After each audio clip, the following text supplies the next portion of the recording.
for those of you who are new, or you're just tuning in after the fact in the recording, let me tell you about who I am, what I do, what these streams are all about. So I teach drawing fundamentals at an animation school, and I'm trying to bring the art instruction I do in the classroom to the internet. Um, so I have a free textbook that you can download at my website. Should be in the description. If not, imaginativedrawing.com. And I want to teach people how to study, not just give people information, but how to actually use that information. Because if you took my classes in animation school, I wouldn't just play YouTube videos for you. I wouldn't just give you a book and say good luck. I would give you assignments. I would review those assignments, give you the ideas that they build on each other, but they also give you things to do because it's knowing the theory is good. It's useful. I recommend it, but it's actually doing the drawing that gets you better at drawing. So these lectures are they're for my free course called Get Wins. Link is also in the description for that. This is week 2 of the course. And the purpose of this course is to teach fundamental skills of observational drawing, which is the first chapter of my book, but it's also to teach people how to study effectively. So it gives you assignments and a suggested schedule and a loose structure for how to actually put the theory into practice, how to actually do the exercises and the practice that will get you better at drawing. So in our lesson one was sort of an overview of the course, what we're going to do, how to put the idea, or sorry, what we're going to do, why we're doing it, how I teach drawing in general, a bit more in depth than what I explained here, the theory behind why that works, etc., and just in general how to do the course. If you haven't seen that, hopefully this won't be too confusing. I don't think you need to have seen that, but to get the most out of this, I would, like, if you're not watching this live, I would recommend going back and watching the first lecture. There's also a more condensed video, like a more polished, not live YouTube video that has the same information. You can also read it on the website. The course is in text and picture for those who prefer that over watching videos, especially long unedited videos. So today we're going to talk about theory. This is the core ideas behind this course and how they help you to draw from observation and from imagination. You don't. This one's going to get a bit technical. You don't need to know this stuff to draw well, but I think it helps, which is why I included it, and it also makes it a lot clearer why you do the things that you do later in the course. But you could just not learn this stuff and just do the exercises, and you'll still get most of the benefits. But this is for people who want to understand why we're doing what we're doing, which I think is important because when I teach both online and in real life, I don't want people to just take what I have on faith because, oh, this guy can draw, or this guy has animation credits, or he's taught before, so I should listen to him. I want you to be able to cross-reference what I say. I want it to make sense logically. So there's reasons behind it why I do what I do. But that being said, it's not a requirement. The other thing about understanding the theory is that it allows you to kind of hack the process in a way. Like, if you understand how coding works, then you can hack your software to make it do what you want it to do. This is kind of like that. This is understanding how how drawing works in like a kind of a neurological or in communicative way. So you can like break it apart and put it back together. Hi, Allie. Yeah, you're just in time for a class. We do these once a week.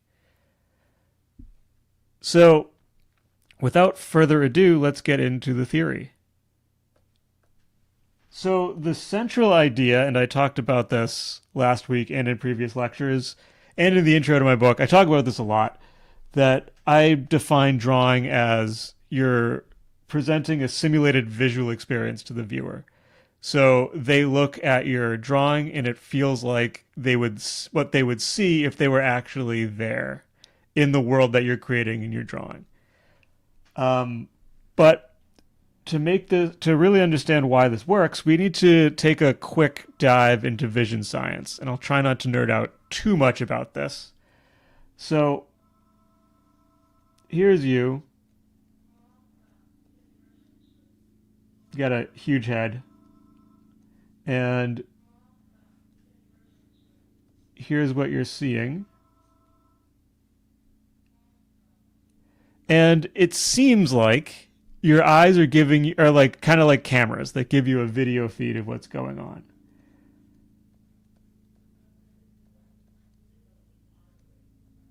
So, like a picture of what you're seeing. But it's actually much more complicated than that.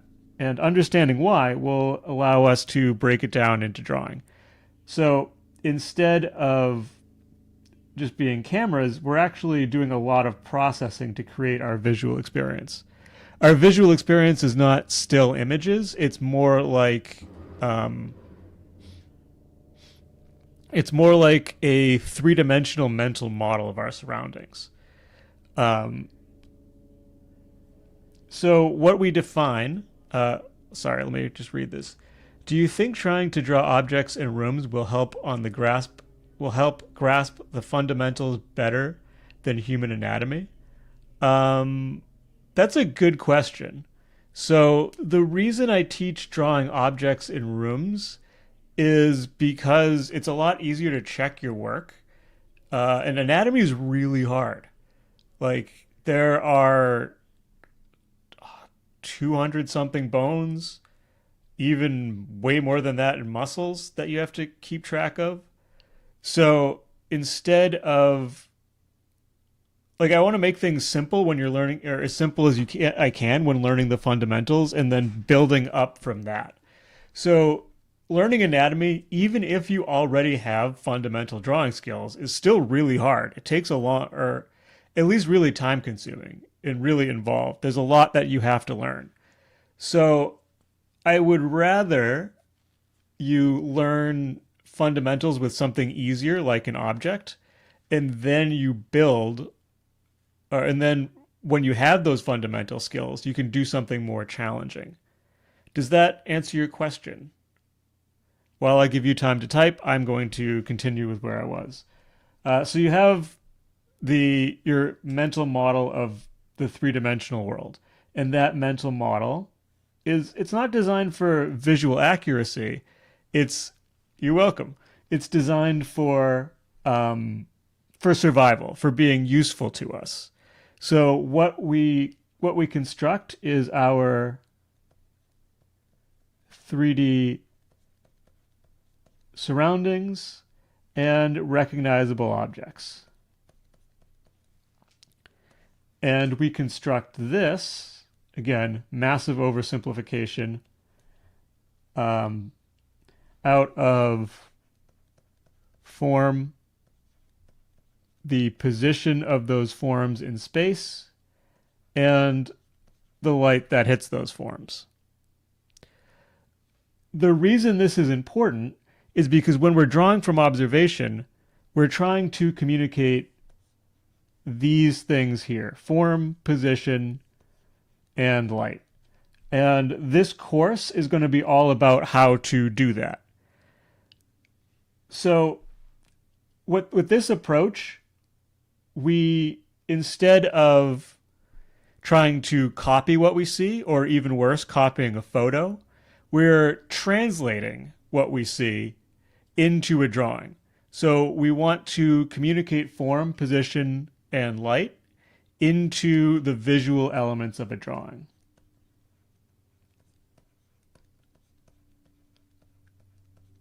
Visual elements are line, shape, value, proportion, and color. And I'll get into the definitions of these in a minute.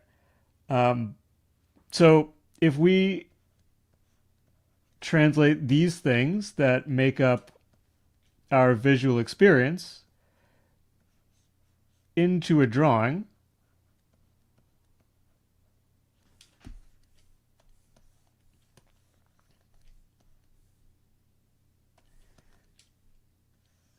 then when somebody else looks at our drawing, they have all of the information they need to build a similar visual experience in their own minds. And this actually gives us a lot more freedom than trying to copy something as well. First of all, trying to copy your vision is impossible because we don't see in images that can be copied. I mean, you can copy photographs, but that's not as helpful either. We're going to get into why later on. But this gives us a lot of freedom because instead of just trying to copy everything, which is impossible, we choose what elements, what forms, what positions, what light that we want to communicate, and then we choose how to communicate those with line, shape, value, proportion, and color. So this is like being a writer. A writer will have an experience, and they will encode that experience, translate that experience, if you will, into written language. Then somebody else reads the messages in that language, and they can construct their own mental model of the experience that that writer had. But drawing is just much more concrete than when writers do it. So let's talk about our vocabulary for this language. This is our visual elements: line, shape, value, proportion, and color. Or actually, before I do that, let me slow down and take a breath and give you guys a chance to ask any questions. Just a little bit of housekeeping that in real life classes, I can like see your faces and have social cues when to stop talking and let you speak. If you're confused or if you have a question, I don't have those online. So if you have something to say or you have a question, just interrupt me. I want this to be a back and forth as much as I can. So don't worry about being rude. Just say what you got to say or type it in the chat and I'll read it. So yeah, does anybody have any thoughts or questions about what I've explained so far?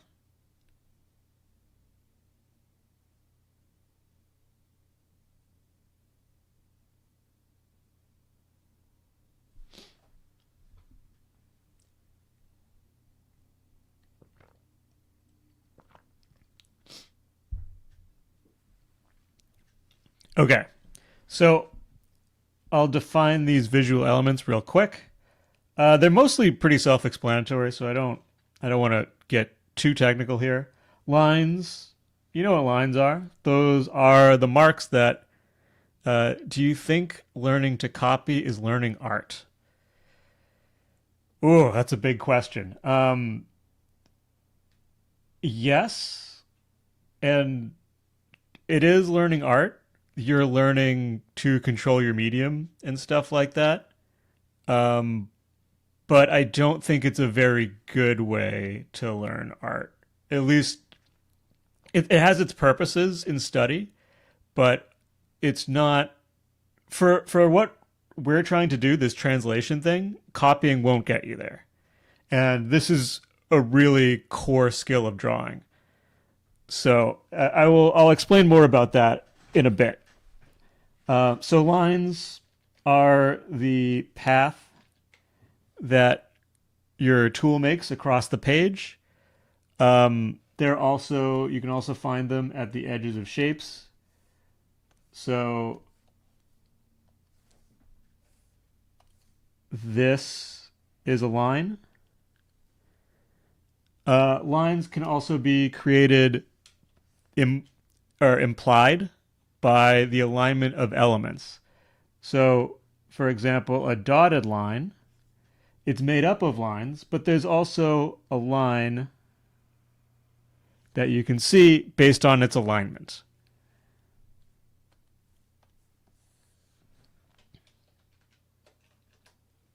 Shapes are two-dimensional areas of your drawing that are unified either by being outlined, by having the same value, or by having the same color or similar value or color.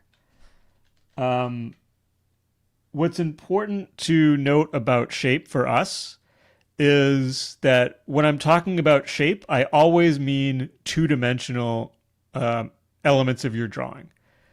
So in common language, we often use shape to describe three-dimensional form. Like, this is a cube shape. But for our purposes, it's important to distinguish between shape and form. So form is 3D and exists in real life, and shape is 2D and does not exist in real life. There are no shapes in the world by the definition I'm using. They are marks that you make on the page, not something that exists in the physical world. Value is the range of light and dark. So between black, gray, lighter gray, and white is value. Colors also have value. So like this color is brighter than this color, so it has a higher value. Yeah, value is pretty simple conceptually. Using it is a bit tougher.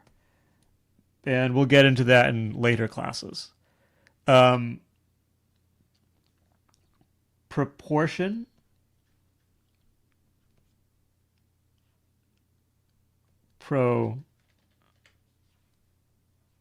Proportion. There we go. Spelling. By proportion, I mean the relative sizes and distances within your image. So these rectangles have different proportions. One is wider, the other one is taller. Any mark on a page is going to create proportions. So for example,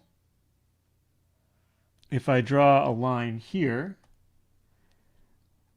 that line has its own proportions. It has its own height and width. It also has relative distances to every other element in the image, including the edges of the frame. What's important to note is that we also often use the word proportion to describe physical proportions. So, but I'm talking about the proportions of our image, visual proportions. There's a difference here. So, for example, let's say you're doing some drawing and you're drawing this model who has a leg up on a stool or something, and their leg is facing you, so you see less of it. You know that this guy's legs are the same length in real life. That's the real life proportion. But what we're interested in right now is the visual proportion. So the leg that is facing you is shorter visually because of foreshortening, even though you know in real life it's actually the same length. Lastly, we have color. And color is tough to define without either using the word color in the definition or getting really technical about the properties of light and wavelengths and a visual spectrum of light and stuff like that.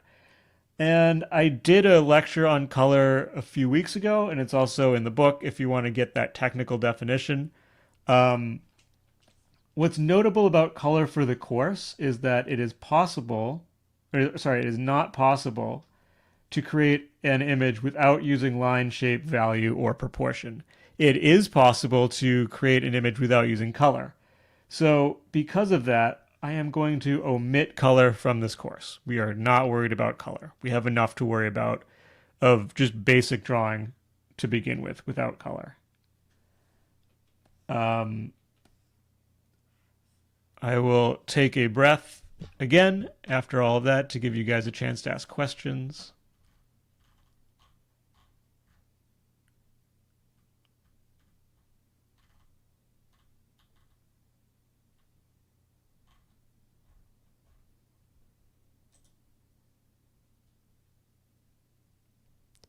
Okay, so let's get into copying. Um, hopefully, at this point, it's clear that when we're drawing from observation, that is, drawing things in front of us in real life, we're not copying, we're translating. Um, you can, so it's impossible to copy things in real life. You have to translate them into a two-dimensional drawing. It is possible to copy a subject from a photograph. So a photo is already an image.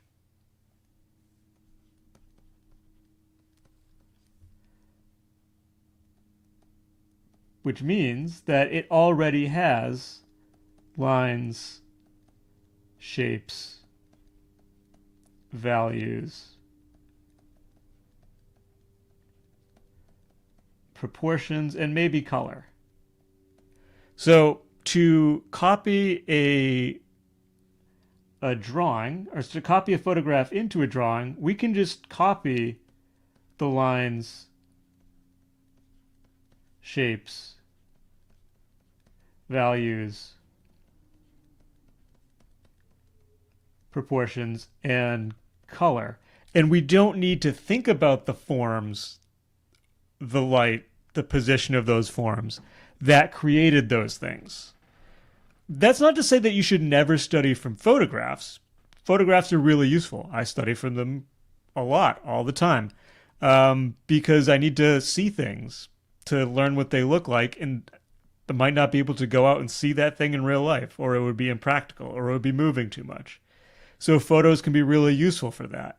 But when you're learning observational drawing, which is a core drawing skill, it's very important that you do it from life so you learn to do this translation. Because with this, you're not learning that translation skill. It is possible to interpret photographs, so you're interpreting the lines, shapes, and values into the forms and then drawing those forms. But it's an extra step, and it's a lot harder to do this if you haven't done it from life. Um, I've been working through your imaginative drawing book. It's been very helpful. Thank you. I'm really glad that you're getting something out of that. Really appreciate that. Do you have any special pictures by being able to copy them? Do you have any special pictures by being able to copy them? One can say that he has the ability to translate something by trying to draw it like 2 to 3 times to copy those, if he tries and is able to copy those special chosen pictures. I'm not sure what you mean by special pictures, um,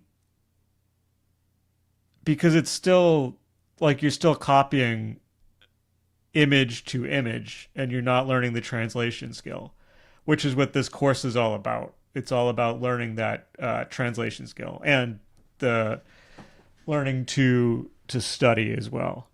So to give you an example of what I mean when I'm talking about translation versus copying lines, the drawing on the left, this was drawn from photograph, rather uncritically. So this was me just copying the lines that I saw in the photo without thinking about why those lines are the lines that they are. Um, The drawing on the right, I drew this from life, so I couldn't copy photographs. Instead, I was thinking about the forms that I was seeing and how to um, translate them, how to capture those with lines in a way that is clear to the viewer. And I think it comes out a lot better. It's also building skills more.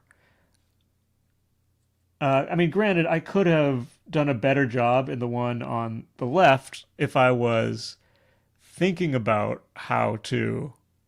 um, how to copy the forms, or how to translate the forms that I interpreted from the photograph. But again, it's much easier and better to do that from life, because when you're doing it from life, you can't copy. It's impossible to copy. So there's no temptation to fall back to copying. Um, so that's my big spiel on photographs, and I think it's like a lot of artists don't know this, and I didn't know this when I was learning to draw. Because there's kind of a trap here, where if you only draw from photographs, you don't learn the translation skill, and you only learn to copy the lines and stuff that you see. And if you don't know how to translate, what you won't be able to draw from life. So you can draw really well from photographs, and then you try to draw from life, and you can't do it. Um, it also doesn't lead to drawing from imagination as well, because when you're drawing from imagination, you don't have a reference to copy. I mean, you can use a reference, but unless you want to copy exactly what's in the reference, then you won't be able to draw it. Or you won't be able to copy it. Um, when you're drawing from imagination, so instead of having your real life experience to draw, you have ideas.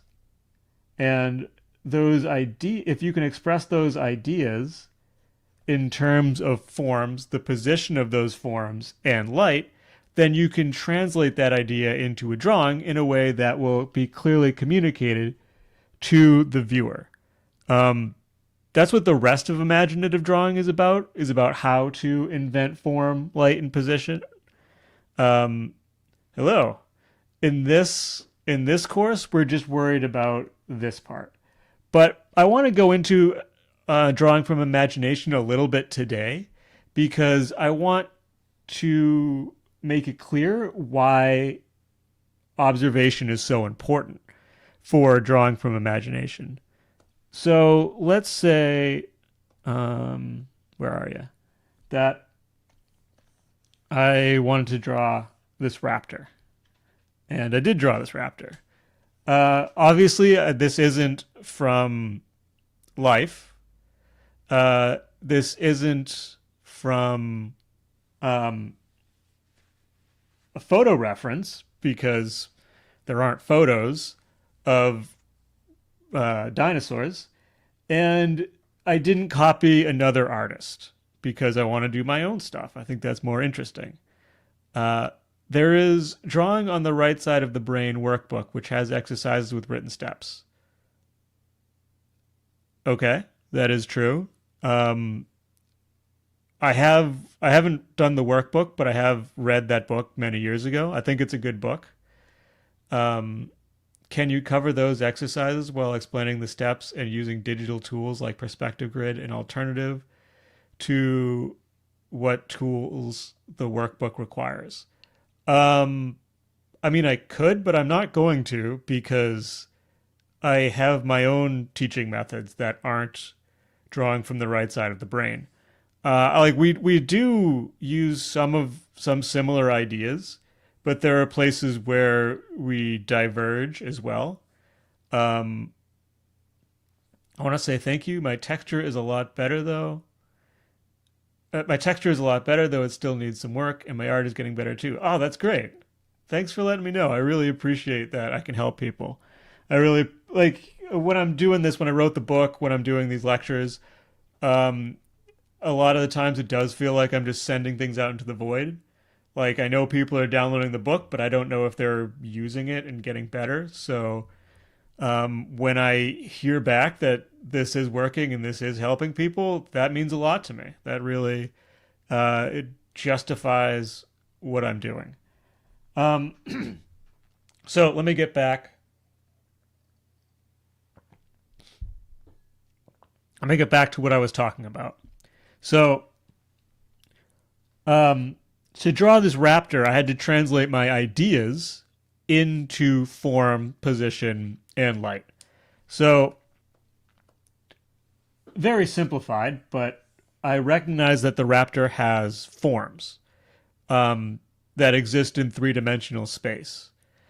Like this is a simplified version of them, but this is the kind of thing I'm thinking about. Like it has a skull. That skull has volume that takes up space. So I want to describe that form.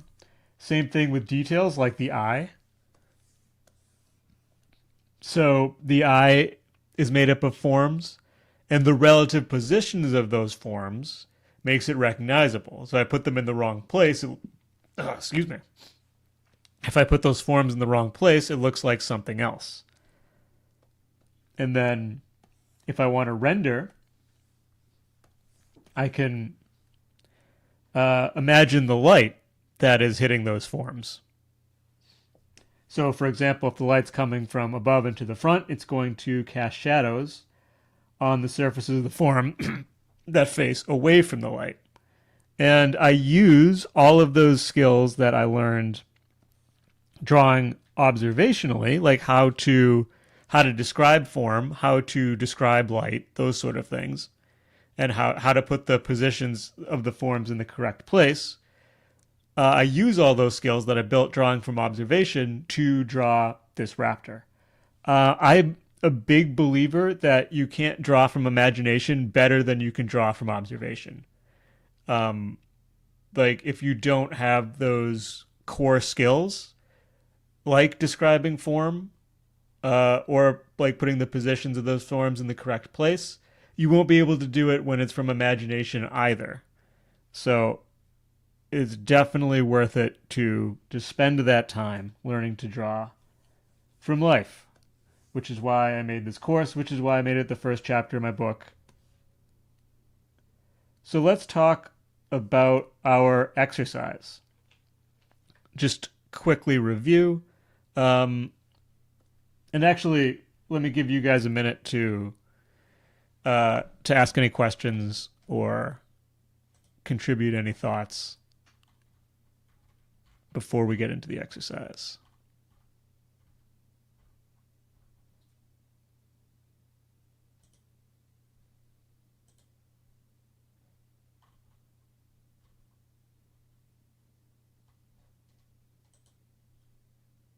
Okay, so just a quick review of what these exercises are all about, like why they're in the course. Like I said in the beginning of the lecture, you get the most out, or you learn to draw by drawing. So when you study, you're not just reading about things or watching videos. Most of the study should actually be drawing because that's what's going to get you better. I divide that study, drawing. So study is where you're drawing for the purpose of getting better at drawing. Into exercises and projects. Exercises are more short term, and the idea behind exercises isn't the finished drawing that you get as a result, but it's the experience that you have doing the exercise. That's the benefit. So even if your drawings are bad, you still got firsthand experience with the concepts that the exercise was designed to teach, assuming you followed it correctly. If I want to draw the body, what should I learn first? This is it. You should learn observation first, because you can't draw the body. Like these skills apply to drawing anything that you see. Whether it's the body, whether it's an object on your desk. This is the starting point, at least for my teaching philosophy. And then when you have these observational skills, go to life drawing and draw people. That's how you learn what they look like, by drawing them a lot. And there's anatomy stuff too, but that's for a separate lecture. Projects are drawings that you would not be able to do without, or a drawing or a series of drawings that you wouldn't be able to do without learning the theory that you're studying. So our project for this course is to draw objects from life and have them look like the object that we saw. And the exercise today is called blind contour. And the purpose of this exercise is to train not just your ability to draw, but your ability to see. Because seeing itself is a skill that can be developed. And by that, I don't mean that you're going to improve your eyesight. Like you needed glasses, then you learned how to see better, and now you don't need glasses anymore. What I mean is that you're going to learn to spot the things that will, or not even that. That's a later step. You're going to learn to focus your attention on your vision. And this sounds kind of obvious. Like, of course, I can see. I look at stuff and I see it. But going back to our visual science thing, that you're not seeing pictures, you're seeing a construction. Normally, when we see, we just take in enough information to recognize what it is, and then we backfill the rest of that to make our construction from experience. So if you've seen something before, you don't need to look at every detail to know what it looks like. You know what it looks like because you've seen it before. You see enough to backfill. So normally we look at things really quickly, which is good. You don't want to have to study everything to learn what it looks like in normal life. It's too slow. But in drawing, you can't rely on backfilling information to draw. It's not enough for you to actually draw something unless you've drawn it like 1,000 times before. When you're drawing, observationally, you have to really carefully look at the thing that you're drawing and really take in all of that information in a way that's different from how we normally see. So this exercise trains you to direct that focus and really see the object. This is one of those overlaps with drawing from the right side of the brain. So what you're going to do, and just to be clear, I'm doing this from a photograph so you can see what I'm doing. But when I do this exercise for real, I would do this from life. And I want you to do this from life as well. So what I'm going to do is I'm going to pick an edge. I'm going to pick a spot on the edge of my object, and I'm going to focus all of my attention on that spot. Then my eye is going to slowly follow that edge, and I'm using this red line to represent where I'm looking because otherwise you couldn't see it. And it's going to be really tempting to skip ahead here, just go really fast down the edge because you know what it looks like. But you really don't actually know what it looks like until you slowly and carefully follow that edge with your eye. And just follow it until it kind of comes to an end, wherever that is. So maybe somewhere around here. While you're doing this, with your pen on your page, pen, pencil, whatever, you're going to move the tip of your pencil in the same path that your eye is taking. So as your eye slowly works across the edge, your pen is going to follow that edge. Even though you're not looking at the paper, you're looking at the object. Ideally, this should feel like your pen is actually stroking the object with the same path as your eye is. Just like if you can imagine yourself running your finger down an object just by looking at it. Ideally, you're doing the same thing with the tip of your pen and your object. So you're imagining that the tip of your pen is following that contour that you're studying, that you're looking at. And you're going to keep doing this until for an amount of time, because the drawing is not the point. The experience is the point. So after you followed one edge, pick another one and then slowly work your eye down that edge again until it ends. So that's where my eye went. Now I'm going to pick a spot on my page. This is the only time I'm looking at my page. And my eye is going to slowly follow that edge. And my pen is going to follow the same path as my eye. One thing to note is that you want to only follow edges that you could touch. So, for example, this shadow here, there's a line here, but I couldn't actually touch this shadow. Like, if I was blindfolded and I was feeling my hands across this bust, this statue, I wouldn't know that that shadow is there. Whereas that line that I just drew of the nose, I could feel that. I could put my hand down that edge and know that it's there. So those are the edges that you want to follow, the ones that you could feel. So I'm not going to draw that red line anymore. Just know that my eyes are following a contour on the subject.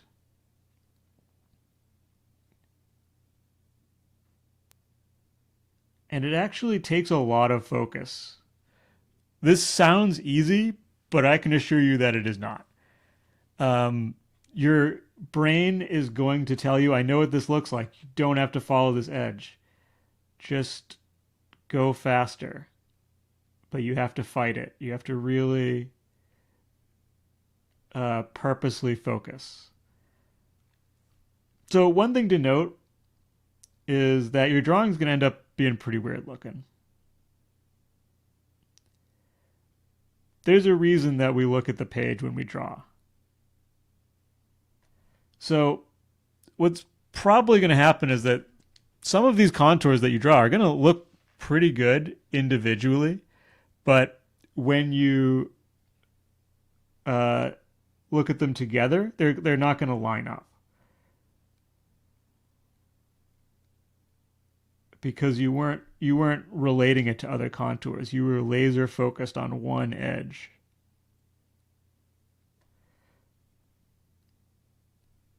Actually, maybe down here.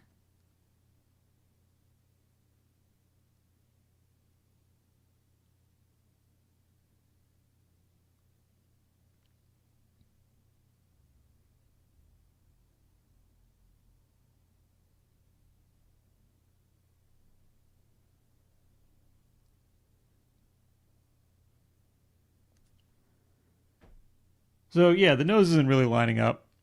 That's fine.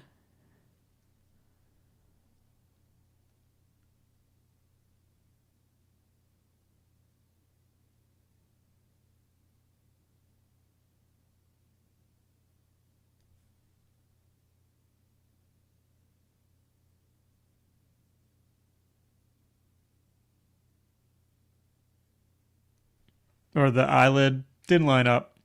Because I'm not trying to make it line up. I'm just trying to study one contour at a time. But yeah, the idea here is to develop that focus, to make sure that you're really carefully studying the object that you're drawing. Because if you haven't done this before, you don't have experience carefully observing, and this is how you build it. Later on, you'll learn how to turn these observations into forms and lines in your drawing that actually look correct. But first, you got to learn how to see them. Um, any questions or thoughts? I will stop talking for a minute.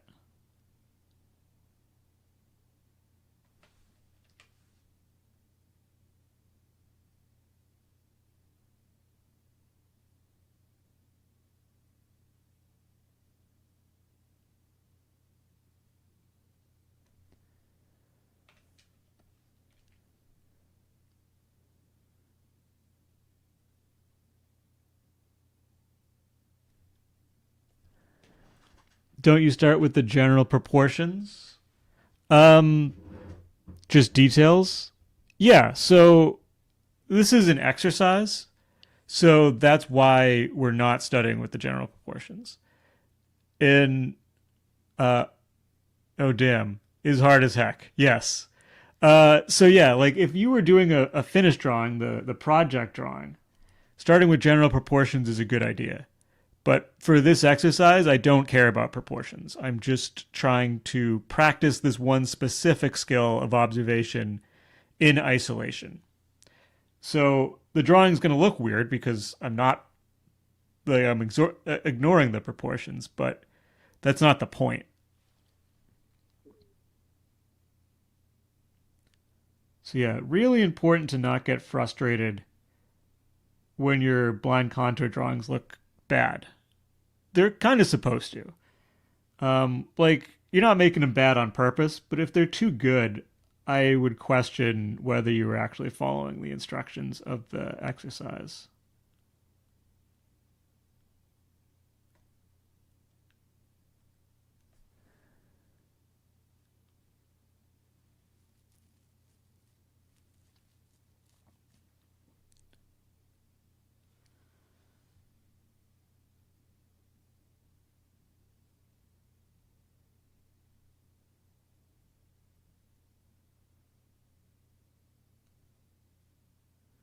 So yeah, this is what I mean.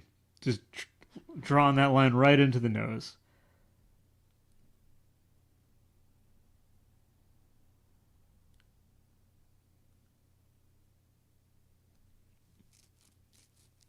Okay, so I'm going to keep going with this, but I'm going to move on to just talking about the course in general and yeah, stuff like that. So, um, let me just collect my thoughts for a second. So I'll do my plugs first. We do these. I do these lectures every Wednesday at 10 a.m. Pacific Standard Time, so about an hour ago. And um, if you want to talk on the mic during these, I you could join the Discord group. I mean, even if you don't want to talk on the mic, Discord group is a good place to join. We got a lot of artists who are really dedicated to learning their fundamentals, so you don't have to do all this alone. Again, there's a link to the course in the description. Um, so you can read all of what I'm saying or watch edited videos that are less rambly that explain all this stuff in like 10 minutes, 9 minutes instead of like 45. Um, you can download my book that has all the theory that I'm talking about and a whole lot more at imaginativedrawing.com. And if you want guidance, like one on one guidance, I do mentorships as well. So you can find out about that on my website. There's a link to mentorships that explains how it works, that kind of thing. And also on the Discord, there's a little section that explains the same information. Those are good if you really want, like, I really think it's the best way to learn. Not necessarily me. I might not be the best ever at this, but If you really do want to get good at drawing as fast as you can, finding a experienced teacher to work with you one on one is really just the fastest and easiest way to do this. Because I've walked this path before, I know the pitfalls, and I can help you walk the path yourself.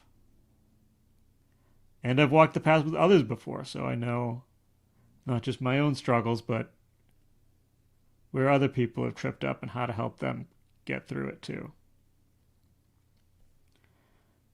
Uh, just keeping an eye on the time. I got to wrap in a couple minutes.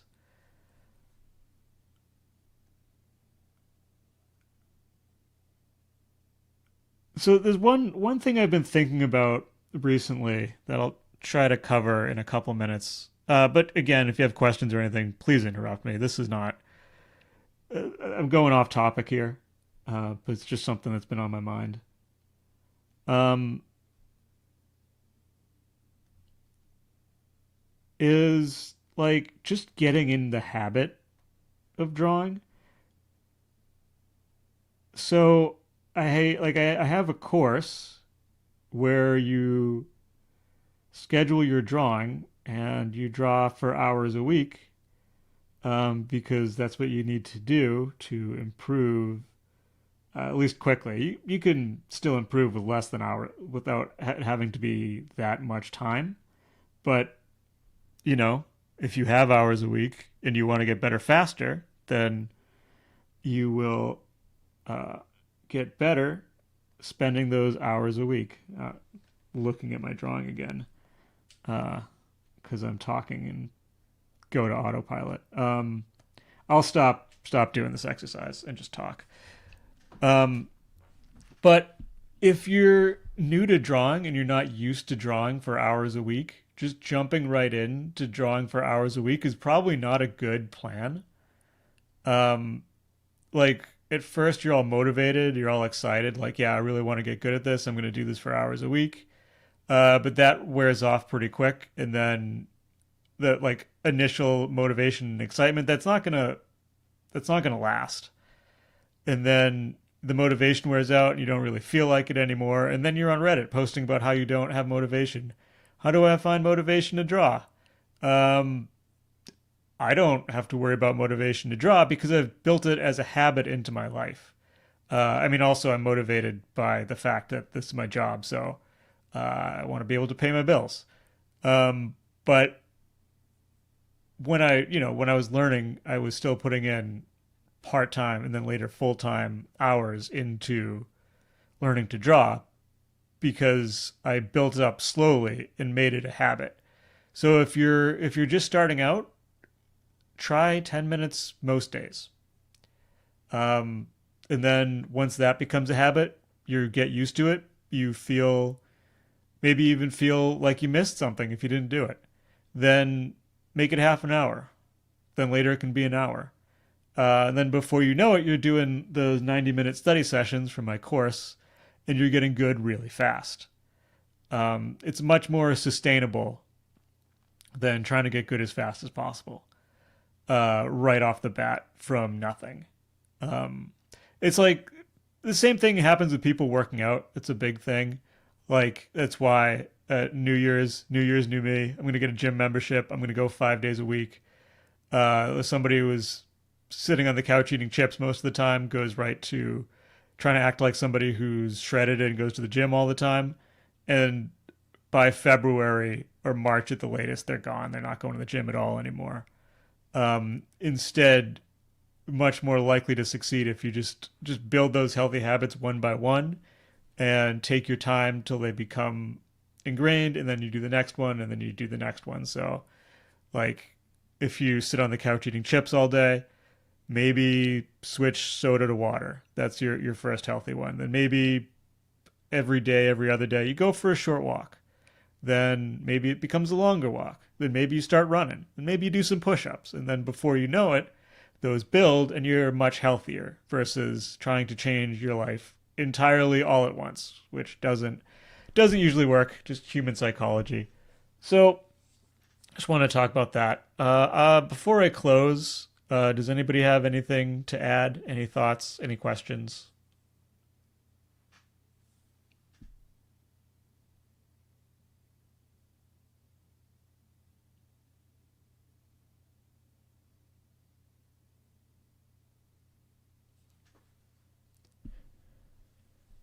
Okay, well, thank you very much for coming and listening to me ramble. Again, imaginativedrawing.com for the book and the course and mentorship. And wait, I just got a message to wait. I will wait.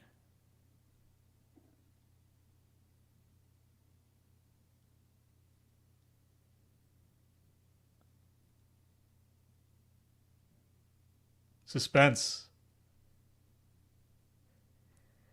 I'll keep plugging anyway. Discord link is in the description and on my website. If you're not a member, we'd love to have you. We got a great crew. Um, yeah, I'm gonna do these every week. Is it possible to improve my line work? Yes.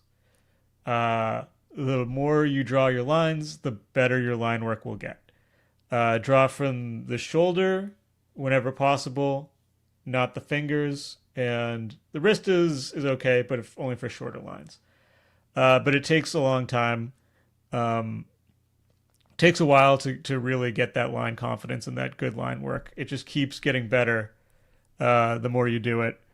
There is, I don't have the pages in front of me, but there's pages in the book that go over how to practice this stuff. And I will be covering it in a future lesson in the course. Okay, do really have to go this time. Thanks again for everybody for coming. It's really fun, and hopefully I will see you next week and see your work for the course on my Discord channel. Bye, everybody.